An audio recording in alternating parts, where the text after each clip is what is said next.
aujourd'hui, nous sommes à Montpellier. Nous sommes venus revoir notre Gwen, maîtresse Gwen, Maîtresse Gwen pour cet épisode spécial. Gwen est sexologue, on va le redire, ou plutôt sexophobe. Sexophobe. Sexologue. Oui, car ça va beaucoup plus loin. Gwen cherche à sortir de la sexualité des normes étroites pour en faire un espace plus inclusif, conscient, politique et humain. Ses spécialités sont les relations non exclusives et les rapports de force dans la sexualité. Vous avez adoré notre premier hors-sujet sur les couples libres. Ça nous a fait exploser, les gars. C'est-à-dire que depuis, on a changé de vie. On a changé de look. On a changé de look. Merci Gwen de nous avoir permis de percer dans cet océan de requins qu'est le podcast. C'est pas grave, je vais y arriver. Merci de nous recevoir à nouveau. C'est fini. Merci à vous. Tu le sais, nous fonctionnons avec des cartes. Ça va être très compliqué ce podcast. Et cette fois-ci, on va se parler de rapports de force au sein du couple parce que, on va le dire, tu as fait un petit buzz sur les réseaux sociaux avec un post qui disait, je vais reprendre mes notes parce que là, je n'en suis pas capable, il vaut mieux être une soumise consentante qu'une partenaire normale par automatisme. Et ça nous a parlé, on a kiffé. Ouais. Alors, on va te proposer de tourner un peu autour de ce sujet-là avec une première carte qui est qui contrôle le sexe ? Derrière. Ouh là là. Le voisin. Il y a mes voisins qui passent à côté qui vont pas du tout se poser cette question. Ils vont enfin être sympas avec toi. On est mariés. Pas tous les deux. Et oui, c'est vrai que ce post que j'avais coécrit avec Margot Théroux, avait fait un peu le buzz sur ce sujet-là. Et donc cette question, qui contrôle le sexe ? Alors, est-ce que vous avez 4h30 devant vous pour qu'on fasse une... on en a 2 minutes à peu près. L'enfer. Non, fais-nous une version synthétique en 2 minutes. Non, mais oui, on a un peu de temps parce que c'est très intéressant. Ce sujet de qui contrôle le sexe, c'est un gros sujet parce que bon, aujourd'hui, en tout cas à l'heure d'aujourd'hui, on peut dire qu'on reste a priori, je crois, dans un système patriarcal, je suis pas sûre, où il y a vraiment des rapports de force qui restent entre les personnes et entre les genres, et donc on se détache. Pardon, vous vous détachez. Oui. Et donc du coup, on reste sur. Je pense qu'il y a différents types de contrôle. Il y a un peu déjà un contrôle sociétal, c'est-à-dire que de façon générale, il y a des hommes globalement on a instauré tout un système où il y a un système de domination. Donc les personnes qui ont le plus de pouvoir vont dominer les autres, donc souvent les hommes cis, mais aussi des questions de blanc raciales, avec les personnes blanches vont plus dominer les autres, mais aussi par rapport, on en parle beaucoup avec la culture de l'inceste, sur les adultes qui vont dominer encore une fois les enfants les plus faibles, etc. Et ça joue au niveau de la sexualité. C'est pour ça que, par exemple, il y a de l'inceste, parce qu'on vit dans un système où il y a des rapports de domination qui sont possibles, et finalement, les enfants, ce sont parmi les personnes qu'on peut le plus dominer, et donc sur qui on peut asseoir du pouvoir et du contrôle. Facile. Voilà, la proie facile du contrôle sexuel. Donc il y a à ce niveau-là, mais aussi dans notre société, il y a aussi tout le système politique qui contrôle la sexualité par des règles, par des lois, qui va dire ce qui est normal, pas normal. Donc ça peut être des règles, à la fois au niveau du mariage qui va normaliser, et d'où le fait que le mariage homosexuel soit autorisé. Ça montre bien qu'il y a une forme de contrôle sur la sexualité. Avant, ça pouvait être tout ce qui était de l'ordre de la pénalisation des pratiques homosexuelles, etc.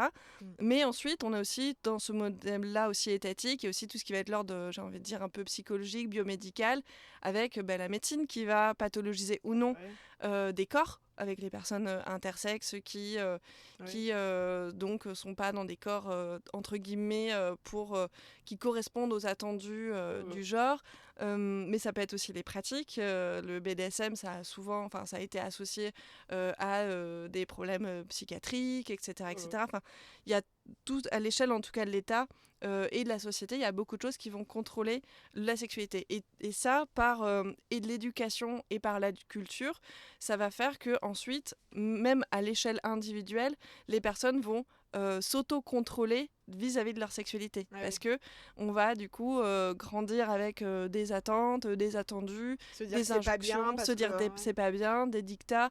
La culture va nous amener à ça. Et donc, on sait aussi que, par exemple, les femmes sont plutôt éduquées à être passives, entre guillemets, soumises, sans le savoir, d'où l'idée du poste, tandis que les hommes, on va les éduquer à être des conquérants, à chasser les partenaires, etc. Et ça, c'est aussi à l'échelle individuelle que ça se joue. Ah oui. Parce que justement, on n'apprend pas forcément aux femmes à oser contrôler la sexualité et à l'inverse, à des hommes, par exemple, de se laisser faire. Pour, Ah oui, Oui, c'est vrai. Oui, oui. Donc ça se joue comme ça à plein de niveaux et à l'échelle du couple. Ça se joue aussi, du coup, ces rapports de force, ils vont jouer. Et donc, d'où le fait que on n'accompagne pas de la même façon en sexologie ou en thérapie de couple. Malgré tout, je dis malgré tout parce qu'il y a des personnes qui croient encore que si c'est pareil, et ça m'agace quand j'entends ça de la part de collègues, des couples qui vont être hétérosexuels, homosexuels, des couples trans, etc. Les choses vont être différentes parce que les rapports de force ne sont pas les mêmes en fonction de la position des personnes, etc. Un couple qui ont un très grand écart d'âge, il y a de facto sûrement à des endroits des rapports de domination aussi qui se jouent. Donc au sein du couple, c'est un gros sujet de qui contrôle le sexe vis-à-vis de chacune individuellement, qu'est-ce qui se joue, mais aussi vis-à-vis du contexte, parce que des fois, le contexte va faire que le contexte aussi va contrôler la sexualité. Par exemple, si financier. si dans le couple ne peut pas se séparer pour des raisons financières, peut-être que cet aspect-là va faire que des personnes vont se forcer à avoir de la sexualité parce qu'il y a une forme de contrôle extérieur qui est liée à une forme de dépendance financière ou de un peu cette idée de pourquoi coercition. tu couches et toi pourquoi tu couches. C'est ça. Ça. Et en fait chacun va y mettre derrière. Est-ce que tu penses que dans chaque couple, il y a de toute façon tout le temps un dominant et un dominé à ce niveau-là ? Je ne dirais pas en termes de dominant-dominé, parce que je pense que ça serait trop réducteur. Je pense qu'il y a plutôt plein d'endroits où il y a des rapports de force qui se jouent. Et ces endroits, ils peuvent être différents. C'est-à-dire que, je dis n'importe quoi, peut-être que des fois, dans l'aspect plus émotionnel, il peut y avoir une personne qui est plus à l'aise que l'autre pour exprimer ses émotions, parler, communiquer, et donc qui peut à la fois aider l'autre ou des fois au contraire l'utiliser contre l'autre aussi. Et peut-être qu'à d'autres endroits ça va se jouer autrement. Mais dans le sexe, ça peut pas être l'un et l'autre, c'est forcément quelqu'un qui va être plus la dynamique. Non, en fait ça va changer. Les choses, elles sont pas figées à un endroit. Alors, sauf cas, bien sûr, de violence et de coercition, où là, effectivement, il y a une personne qui va vraiment être dans une posture de pouvoir, de domination de l'autre, etc. etc. Sinon, les choses, en tout cas à l'échelle du couple, les choses, elles peuvent changer. Et c'est ça qui est évoluer. Sain, finalement. Et c'est ça qui est sain. Parce que, d'ailleurs, souvent, on va parler, au niveau du consentement, on utilise souvent en image la roue de Betty Martin, qui nous montre les différentes postures qu'on peut avoir avec des personnes dans des interactions. Cette idée de roue, il y a aussi derrière l'idée que ça tourne, ça change. Idéalement, dans un couple, les postures, elles vont changer, elles vont évoluer. C'est ça qui est aussi intéressant. Donc je ne dirais pas que dans un couple, il y a toujours un dominant, un dominé. Mais par contre, il y a des couples où il y a des rapports de domination qui ne sont pas su, qui ne sont pas vus et qui ne sont pas conscientisés. D'où l'objectif du poste, justement, c'était de dire... alors encore une fois, l'idée n'était pas, parce que visiblement il y a des gens qui n'ont pas lu le post en entier et qui se sont dit c'est le lobby du BDSM, encore un coup du lobby. Voilà, il y a des gens qui se sont dit c'est le lobby du BDSM et on veut dire que c'est mieux que le reste. Non, c'est pas du tout l'idée. C'est pas de faire l'apologie, mais c'est de dire il y a des endroits où il y a des personnes qui ont réfléchi. Quels sont les rapports de domination ? Qu'est-ce qu'on a envie de vivre ? Qu'est-ce que j'ai envie de vivre ? Comment j'ai envie de contrôler ou pas les choses ? À quel niveau ? Et qui, du coup, font des choix qui sont finalement conscientisés, tandis qu'il y a des personnes qui, en fait, vont pas réfléchir et qui s'en rendent compte, vont aussi finalement dans un rapport de soumission. Oui, en fait, être soumise, ok. Mais si c'est d'accord. Conscient, si c'est réfléchi, si c'est conscient, si c'est pas... En fait, par exemple, en tout cas, si on parle dans le BDSM pur, on dit que le BDSM, c'est finalement un endroit érotique où on va changer de place, on va changer de rôle. Donc c'est des rôles qui vont être joués. Alors après, il y a des personnes qui vont garder cette posture en 24/24, 7 jours sur 7. C'est quand même pas la majorité des personnes.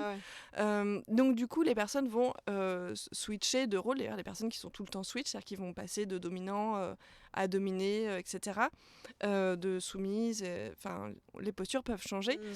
Mais en tout cas, il y a cette idée de poser sa conscience dessus pour y aller avec du consentement, avec aussi des possibilités d'arrêt, etc. C'est là où, dans d'autres situations, c'est de la violence. Si on ne peut pas s'arrêter, si on ne peut pas stopper les choses, dire non, si on ne peut pas être entendu, ou s'il se passe des choses qu'on n'avait pas envie, là, après, on peut tomber dans de la violence, etc. Enfin, c'est de la violence. Elle est là, la vraie violence. Elle est là, la vraie violence. Et je pense que dans notre société hétérosexuelle, par exemple, les femmes cis ont souvent été éduquées à être dans une posture de soumission, justement de façon complètement invisibilisée. Et ça, MeToo l'a mis en lumière, justement. J'allais t'en parler. Est-ce que toi, dans tes consultes, tu vois de plus en plus de femmes être à l'aise et à dire, moi, en fait, en ce moment, je veux pas, donc il n'y a pas de sexualité dans mon couple. Est-ce que toi, c'est vraiment une trend que tu vois? C'est OK de dire non et je m'en fous, je dis non, je n'ai pas envie. Ben oui, ça, c'est un gros... Enfin, en tout cas, la quasi-totalité des femmes seules, cis que je vois, elles sont vraiment dans cette idée de vouloir dire je veux mettre ma conscience dessus et je veux plus faire ce que je faisais avant. Et souvent ça génère un cataclysme dans le couple parce que du coup du jour au lendemain, des fois c'est des couples longs qui se rendent compte que en fait il y avait la personne s'était forcée ou l'autre l'a forcée. Enfin, des fois, les personnes se sont pas rendues compte aussi que l'autre se forçait. Auto-forcé. Donc, du coup, ça peut être difficile pour les personnes de se dire ah mais en fait, ça fait 10 ans que je couche et qu'elle voulait pas. Enfin, et donc se dire aussi dans un autre rapport de force parce que là, en effet, elle a fait alors qu'elle voulait pas pendant des années, sauf que là, elle décide de plus faire, alors que l'autre a envie, et donc c'est l'autre qui va subir. Donc ça reste un rapport de force comme un autre. Je pense qu'on peut pas le mettre exactement au même niveau, dans le sens où il y a un rapport de force, par exemple, si la personne va attendre de l'autre de la sexualité, en fait, l'autre ne peut pas lui devoir ça. C'est-à-dire parce que voilà, c'est pas possible.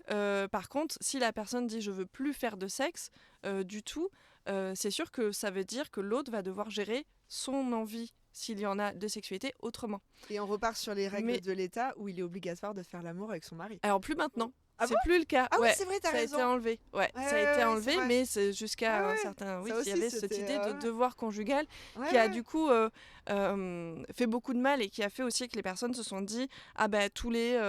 et viennent souvent avec cette peur de est-ce qu'on fait assez l'amour 2 fois par semaine, etc. etc.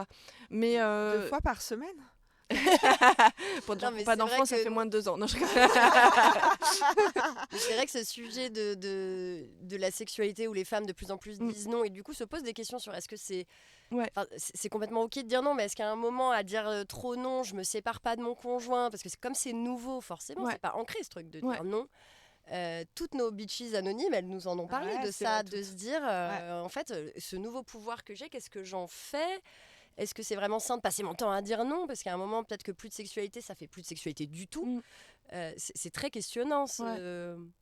Évidemment, c'est génial, mais c'est très questionnant, ce nouveau rapport de force. Ouais, je pense que j'ai du mal avec le mot rapport de force parce que finalement... écoute, de ses envies, à minima, peut-être arrêter d'être... Enfin, peut-être qu'avant, les femmes étaient polies, tu vois, il y avait un côté, faut y aller, j'y vais, c'est pas très grave, voilà. Il y a Maëlys Castet qui a écrit un super livre justement sur ça qui s'appelle Corvée de sexe, qui est vraiment très intéressant. Mais c'est vrai qu'en tout cas, il y a une possibilité, il y a un pouvoir. Elles peuvent reprendre le pouvoir. Et dans le mot pouvoir, il y a un peu ce truc de je peux vraiment, du coup, effectivement, si je dis non à l'autre, c'est non, quoi.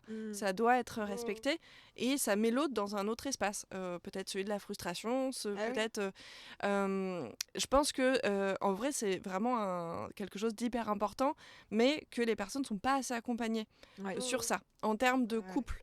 Et que justement, ça va des fois créer des frictions. Parce que les personnes entrent dans un rapport de force. Elles entrent dans un rapport de force de si c'est un peu, ça pourrait être, si si je dis non, si tu fais ça, t'auras ça. Et d'ailleurs, il y avait un sociologue, enfin, je sais pas si c'était lui qui en avait parlé, je crois que c'est lui, Jean-Claude Kaufmann, dans son livre pas envie ce soir, il parle des techniques que les gens mettent en lien avec la non-envie. Et il y a des personnes, il y a des femmes des fois qui ont dit moi je ferai du sexe avec toi si tu fais le ménage, par exemple. Ou, Service rendu. ou qui vont faire, je crois qu'il appelle ça la passivité, je sais plus quoi, j'ai plus l'autre terme, mais en gros elles vont lire. Et elles vont dire tu peux faire du sexe avec moi, mais moi je lis en même temps. Alors quand je dis ça, souvent les personnes ça les choque. Moi d'un point de vue extérieur, j'ai envie de dire, si la personne si c'est son elle délire, le choisit évidemment, et qu'elle se dit moi c'est comme ça et ça me va, ça me choque pas, mais en tout cas ça reste de l'ordre de la monnaie d'échange quand même. Mais c'est de la monnaie d'échange. Ouais. Mais de toute façon, pour moi, le sexe, c'est un peu de la monnaie d'échange. Oui. Donc, de façon un peu générale. C'est-à-dire que je dis souvent que, de toute façon, ça a été étudié que le sexe, il y a un échange économico-affectif qui se joue derrière. Soit c'est des fois se sentir valorisé, se sentir aimé, garder entre guillemets son partenaire. On sait aussi que le modèle de la société tel qu'il souvent a été structuré, avec souvent des hommes qui gagnent bien leur vie et des femmes qui... En fait, il y a inconsciemment, souvent, il y a un échange un peu économico-affectif qui se joue. Et quand on questionne les personnes sur pourquoi vous faites du sexe, c'est très rare que les gens vont dire « je le fais parce que ça me procure des sensations purement agréables ». Si on le fait avec quelqu'un, c'est que ça nous apporte autre chose. Et donc, ça peut être... à ce point-là, c'est assez fort malgré tout, en tout cas en clinique. Mais c'est hyper intéressant. Moi qui pose beaucoup cette question. Ouais, et on l'imagine bien, parce que c'est vrai qu'on est de moins en moins quand même dans cette dépendance des femmes aux hommes qui bossent, vu que maintenant... Question numéro 2 peut-être. Oui, tu peux les mettre, nos petites cartes, la petite carte. J'y ai même pas pensé, mais excellente transition. C'est moi le boss. Bravo. C'est incroyable. Je la fouetterai après. Est-ce que l'égalité, ça tue le désir? Parce qu'on est un peu dans cette nouvelle norme du tout égalité, on compte le nombre d'heures qu'on passe à faire les tâches ménagères, à gérer les gosses. Et comme tu disais, c'était une monnaie d'échange à un moment. Maintenant, on n'a plus besoin. Pas tout le monde, mais bien il y a de plus en plus de couples où il n'y a plus besoin. On gagne presque autant, on est indépendante quoi qu'il en soit. Donc, ça devient beaucoup plus compliqué d'avoir une monnaie d'échange. Et est-ce que le désir, je finis là, parce qu'il y a un deuxième point dans cette question, c'est est-ce que le désir ne naît pas un peu aussi du fait que l'autre soit un peu dominant ou dominé en fonction de où on se positionne, et que le tout égalitaire, c'est pas sexy en fait. Alors c'est une très bonne question. Il y a différentes choses. Déjà, je pense que on reste quand même dans des rapports inégalitaires et de domination malgré tout, et que dans certains espaces il y a plus d'égalité, mais si on regarde bien, globalement c'est toujours des hommes qui restent plus âgés que leurs partenaires féminines. Globalement c'est souvent des hommes qui gagnent plus que les femmes, et d'ailleurs souvent quand les femmes changent de statut social, c'est-à-dire si elles se mettent à dépasser les hommes, souvent il y a des ruptures. Souvent les hommes vont plutôt quitter les nanas si elles tombent malades, et pas les femmes. Enfin, je pense que globalement on reste quand même dans une société inégalitaire, même si il y a des endroits où il y a moins ça, et où c'est une forme d'égalité qui a, en tout cas d'égalité ou de conscience qui arrive un peu plus, mais ça reste fragile. Après, sur cette question de est-ce que l'égalité tue le désir, ça me fait penser à un podcast que j'avais écouté avec Ovidie, il me semble, où il parlait de l'écriture érotique, des films porno, etc., où on rejoue encore une fois ces rapports de domination avec la secrétaire, tous ces trucs-là, etc. Et le musclé, il faut qu'il soit fort, c'est ça, transpirant. Un peu dans les clichés. Et la personne disait qu'elle racontait comment elle avait dû écrire des livres, je pourrais vous retrouver la référence si vous voulez écouter, écrire des livres porno, érotiques, et qu'elle s'était interrogée pour essayer d'écrire un livre avec une histoire, un couple, enfant, classique, et que c'était chiant, ça marchait pas. Mais ça, je pense que ça vient beaucoup du fait qu'on a appris en fait à désirer l'inégalité, à désirer les rapports de domination, à désirer la violence, etc. on pourrait imaginer, en tout cas, dans une autre société où peut-être les rapports seraient différents, peut-être que les personnes vivraient autrement les relations et autrement les rapports de plaisir. Je pense qu'on est encore hyper conditionné et on le voit avec la montée du masculinisme, c'est pas terminé ce truc-là. Parce que je voyais il y a pas longtemps, là, en regardant, grâce à des patients qui m'en ont parlé d'ailleurs, la série Heartstopper avec ma fille qui est ado, je me disais, ah ouais, c'est sûr que si tout le monde était biberonné à du Heartstopper ou donc c'est une série qui parle de personnes LGBTQIA+, avec des adolescents et on voit leur entrée dans la sexualité, on voit plein de choses, mais tout est genre parfaitement expliqué. Et en fait, moi je vois bien que ma fille, ça lui plaît énormément et je pense que en fait, elle a pas besoin d'avoir un Brad Pitt qui a 20 ans de plus pour au contraire, elle se dit plus, c'est un peu bizarre ce truc. Mais parce qu'elle est consciente de ces choses-là et je pense que si on avait je sais pas, toute une société qui était biberonnée à des rapports d'égalité, eh ben on trouverait ça sexy. Et ça veut dire que même nous, en tant que femmes, on a besoin de se déconstruire de ça. Ouais, c'est ça. Complètement. Et j'ai l'impression on réussit à le faire au niveau émotionnel. On adore que notre mec, souvent, quand même, soit plus sensible, avoir tous ces attraits-là. Mais au niveau sexuel, il y a encore un blocage. On veut encore avoir le macho. Et en fait, c'est chiant. Et même pour eux, je pense que c'est chiant. Ils aimeraient bien se mettre dans d'autres cases un peu. Complètement. Ouais, c'est vrai. J'avais fait des posts avec un ami Sainte-Paluche sur Insta sur le mec trop gentil. Parce que j'ai beaucoup de mecs en consultation cis qui me disaient mais j'en ai marre qu'on me dise que je suis gentille. Friendzone quoi. C'est parce qu'ils sont alors qu'en fait on devrait trouver ça hyper sexy de mecs gentils. Et ça c'est pour moi, enfin en tout cas qui accompagne beaucoup de personnes LGBTQIA+, je pense que ça c'est un truc qui est vraiment présent dans les milieux queer. Oui, j'allais dire c'est presque plus dans les milieux gays où en plus il y a un peu cette survirilité avec en plus des segmentations genre les berles ou si tu rentres pas dans la case t'es un peu seul quoi. Il y a le milieu effectivement gay qui est un peu différent en tout cas qui a encore des valeurs très fortes en termes de corps etc. Mais par exemple dans les milieux plus lesbiens ou trans il y a beaucoup de personnes qui au contraire vont je trouve redessiner les codes de l'intime du plaisir, etc. De la même façon que les personnes en situation de handicap vont vivre aussi autrement le consentement, parce que si on est en fauteuil, on peut pas jouer ces rôles de la même façon, même si ça peut encore, il peut aussi y avoir des rapports de domination entre personnes valides ou non, etc. Mais je pense que en vrai, normalement, l'égalité tue pas le désir. Juste, actuellement, dans notre société où on est encore beaucoup biberonné à la culture, Chloé Thibault, elle a écrit dessus, désirer la violence, elle en parle très bien de comment on est amené à désirer la violence et ses rapports de domination, ou Manon Garcia, et bien finalement, nous, la plupart des personnes se retrouvent encore bloquées là-dedans. Mais c'est en train de changer et on voit malgré tout des modèles, enfin moi je le vois, qui accompagnent des personnes dans des situations de non-exclusivité ou de relations très différentes, des façons de se séduire autrement, de se parler autrement, d'entrer dans le consentement autrement, où finalement les gens se rendent compte, mais si en fait ça peut être super sexy de demander à l'autre, ça peut être hyper excitant d'être dans un rapport plus égalitaire en termes d'approche, et pas dans un truc à l'ancienne en termes de drague, mais c'est pas fini, il y a du travail. Mais en même temps, alors je fais une parenthèse, mais est-ce que ce truc de domination, tu dis que c'est sociétal, est-ce que ça vient pas aussi des images porno auxquelles on a tous été... Attends, question numéro 3. Mais non, mais oui, mais... Question non, mais voilà, quel est l'impact du porno là-dedans? Ça, c'est le premier point. J'ai 3 points, je vous préviens. Ok. Mon deuxième point, c'est est-ce que c'est pas ok d'être attiré sexuellement par des idées de domination? Parce que là, on est un peu en train de dire ce serait tellement bien, bisounours, l'égalité, c'est sexy, mais en fait, si moi, je kiffe ça, est-ce que c'est pas ok?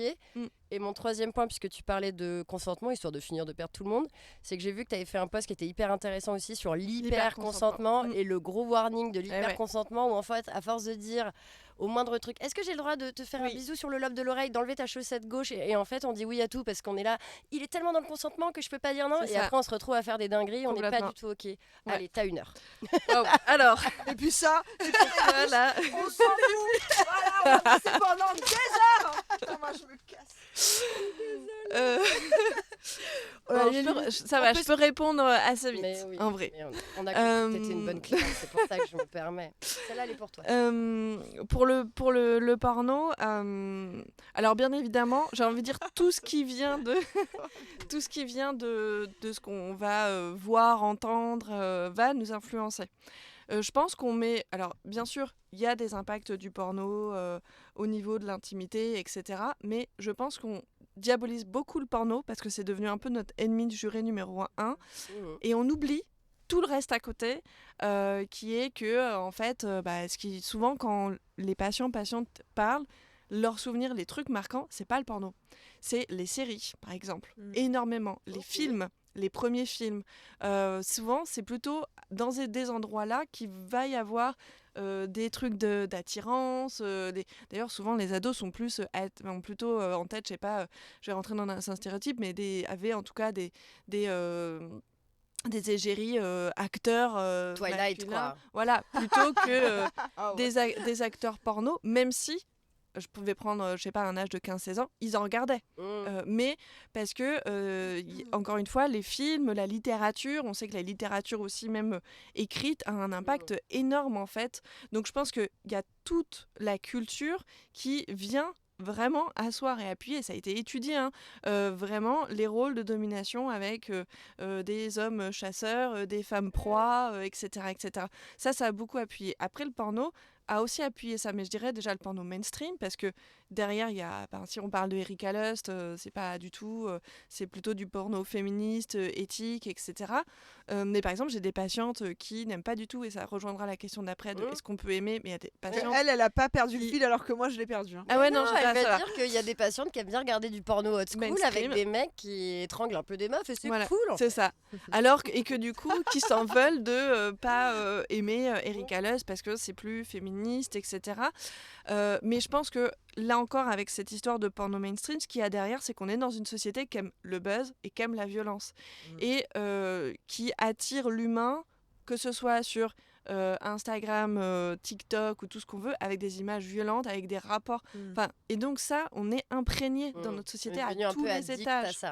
Et donc du coup, ça, je pense, ça joue sur le fait que les gens vont ensuite reproduire effectivement des actes, des gestes. On sait que par exemple, oui, il y a plus de jeunes filles qu'avant qui sont giflées ou étranglées. Et ça vient du porno mainstream, etc.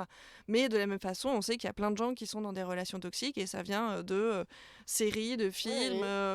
Donc finalement, c'est toute la culture large et le porno en fait partie. Mais je pense qu'on le diabolise un peu pour éviter de voir le reste de la culture. C'est l'ennemi facile. Ouais, c'est l'ennemi facile pour éviter de voir le reste de la culture et le reste des autres sujets je pense que c'est plus fort que ça, toute la société qui nous contraint à des rapports de domination dès l'enfance, voilà. Oui, mais toi, ta question, c'était est-ce que c'est aussi OK? Ouais, bah là, la c'est la suite. première. Ouais, Voilà. J'écoutais pas. Et donc la deuxième question, effectivement, c'est est-ce que c'est OK d'avoir des... Et ça, c'est un gros sujet. J'ai beaucoup de patientes aujourd'hui qui viennent, qui me disent, moi, j'ai découvert, après MeToo, je me rends compte de mon vécu, de mon histoire, de plein de choses, et je veux plus avoir des fantasmes qui sont pas OK, ou je veux plus regarder des contenus. Donc déjà, ça c'est vraiment une très très très grosse demande que j'ai. Et là-dedans, on va aller travailler sur déjà au départ, qu'est-ce qui se joue pour elles en ferme, de quoi elles ont, qu'est-ce que ça veut dire. Parce que forcément, on a envie de s'aligner souvent quand on découvre quelque chose, c'est le biais de confirmation, on a envie d'être raccord entre nos idées et nos actes. Mais par exemple, je dis n'importe quoi, dans le fait de regarder un porno mainstream, quelle est la conséquence? Est-ce que c'est j'ai peur que les actrices soient maltraitées, soient pas bien payées, etc. Parce que si c'est par exemple c'est un aspect comme ça, j'ai envie de dire très pratico-pratique, on peut trouver des pornos qui vont mieux payer, on peut trouver des modes pour regarder des choses qui peuvent plaire. Mais des fois ça va plus loin et les personnes se disent mais non, je veux plus de fantasmes. C'est le scénar qui m'embête, quoi. Voilà, c'est le scénar, je veux plus de ce scénario dans ma tête. Et donc là, il y a un peu le truc de comprendre qu'est-ce qu'un fantasme et aussi à quoi il sert le fantasme. Pourquoi quel moment il vient, quels sont les types de fantasmes que l'on a ou pas. Et de comprendre, moi je dis souvent, il faut imaginer que le fantasme c'est un peu comme le plaisir de regarder un film d'horreur. Qu'on ressent devant un film d'horreur. Ça veut pas dire qu'on veut buter tout le monde, mais on peut ressentir du plaisir. Et aussi, il y a des personnes qui émettent l'hypothèse que dans les fantasmes qu'on peut avoir de domination, des fois, c'est une forme de contrôle vis-à-vis de risques que l'on peut avoir. Dans une société où la culture du viol est permanente, le fantasme du viol est quand même hyper fréquent. Donc, notamment les fantasmes de non-consentement qu'il y a beaucoup dans les pornos où les filles disent « Oh non, je veux pas », alors qu'il y a de l'acte, et qu'elles prennent du plaisir, ça intègre quand même une idée que... on tombe sur nos petites, les questions d'âme. Oui, alors il y a deux choses, c'est-à-dire qu'à la fois, bien sûr, ça intègre des idées, et des scripts, etc., et des rôles aussi. Le rôle de tu tolères mieux vu que c'est un fantasme. Le rôle de celle qui a pas envie en même temps qui a envie. Je dirais pas que la personne a un fantasme pour que si ça lui arrive, elle le vive mieux, mais en tout cas, le cerveau, c'est un peu comme une préparation inconsciente, en tout cas. Mais si ça lui arrive, elle le vivra pas comme un fantasme, parce que ce serait un viol. Parce que la différence entre un fantasme et un viol, c'est que une agression sexuelle, un viol, c'est traumatique, c'est de la douleur, c'est pas du plaisir, et on peut pas l'arrêter. Un fantasme, ça génère du plaisir, on peut l'arrêter, etc. Donc en fait, la question c'est est-ce qu'on a le droit de s'autoriser des fantasmes de choses complètement interdites et pas morales et ne pas en éprouver de la culpabilité? Ouais, on a le droit de le ressentir et justement, c'est pour ça qu'on va travailler sur pourquoi les personnes le ressentent comme de la culpabilité, comprendre comment les fantasmes se fonctionnent et se vivent en nous pour que les personnes s'auto-éduquent, pour les éduquer et qu'elles puissent comprendre que non, elles sont pas des personnes, dérangées en ayant ces pensées-là et que c'est pas normal et qu'elles devraient pas du tout, et au contraire comprendre que c'est peut-être entre guillemets normal que le cerveau il crée ces images-là et qu'ils prennent du plaisir, comprendre que c'est pas la même chose qu'un viol. Par exemple, il y a des personnes dans le BDSM qui pratiquent le consent, not consent, donc des pratiques de on joue le rôle d'un viol. C'est pas un viol, c'est pas la même chose. C'est un jeu de rôle, etc. Donc de donner comme ça du pouvoir pour que les personnes puissent comprendre qu'elles ont le droit. Après, il y a des personnes qui, malgré tout, et puis aussi de comprendre qu'est-ce qui va se passer si on essaye d'oublier, d'enlever complètement cette part-là.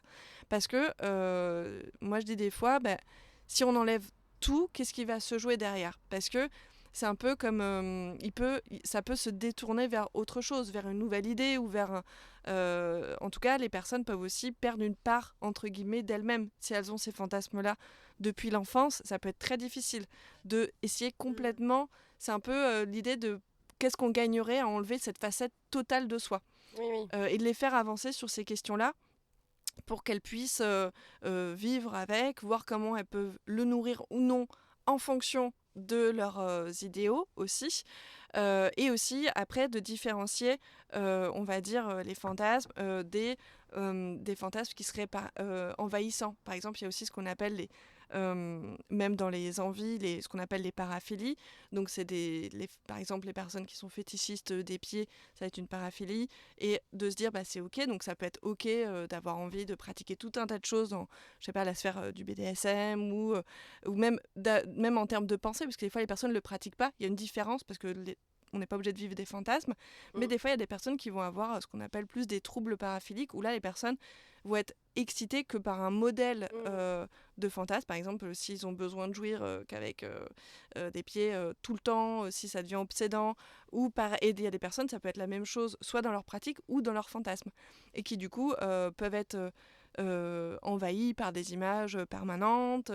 Et donc là, si c'est envahissant, effectivement, il faut travailler dessus. Souvent, les personnes peuvent aussi avoir vécu des traumas. Ça peut aller avec.